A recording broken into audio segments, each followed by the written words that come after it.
If you ever wake up in the woods and your campsite isn't the way you left it, leave immediately. Hey everyone, welcome back to DarkCase Diaries, where every story feels a little too real. This happened during spring break of my junior year. Me, Kevin, Ally, and Seb went to Colorado for a cheap camping trip. We picked a remote spot deep in the forest, nothing fancy, just free land and a quiet clearing. We set our tents wherever the ground looked flat and spent the evening talking, laughing, and drinking a couple of beers. Nothing unusual, but the next morning changed everything. When I unzipped my tent, I froze. Our entire campsite had been rearranged in the night. All 4 tents, which we had randomly scattered, were now placed in a perfect square around a stack of stones that absolutely wasn't there before. Inside the tents, nothing was touched. Not our phones, not our chargers, not our bags. But the tents themselves had been dragged across the dirt. The marks were still there. It wasn't wind. It wasn't animals. Someone physically moved them, while we slept so deeply none of us woke up. That terrified me the most. I never sleep that hard outdoors. Then Ally said she had a dream where she was walking endlessly while someone counted her steps. Kevin dreamed he was marching in a line with other people. Me and Seb didn't dream anything. At least nothing we remembered. The air between us felt heavy, like someone else was there with us, watching, listening. A 5th presence that didn't belong.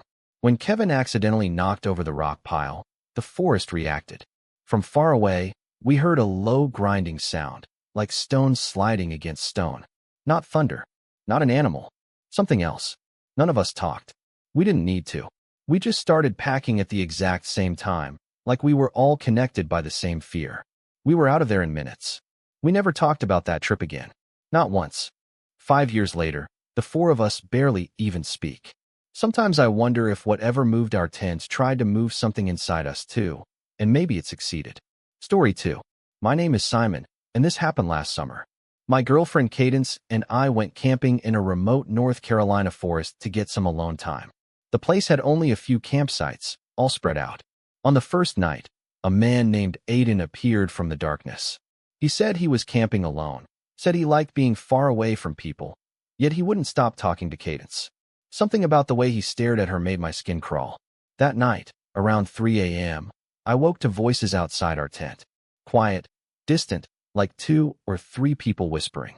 When I poked my head out, the voices stopped instantly, even though I was silent. The next evening, I found a napkin under our truck's wiper. Move your tent. I showed Cadence. She went pale. And just as we were talking about it, Aiden walked up again.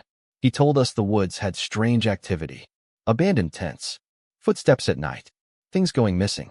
He said he was leaving before sunset. Suggested we do the same. We agreed.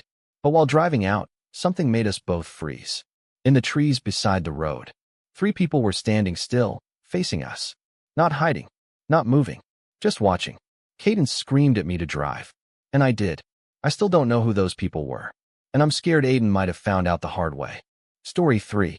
2 days ago, I went camping alone in remote Montana to clear my head after a rough divorce. I know the wilderness well, so being alone didn't scare me.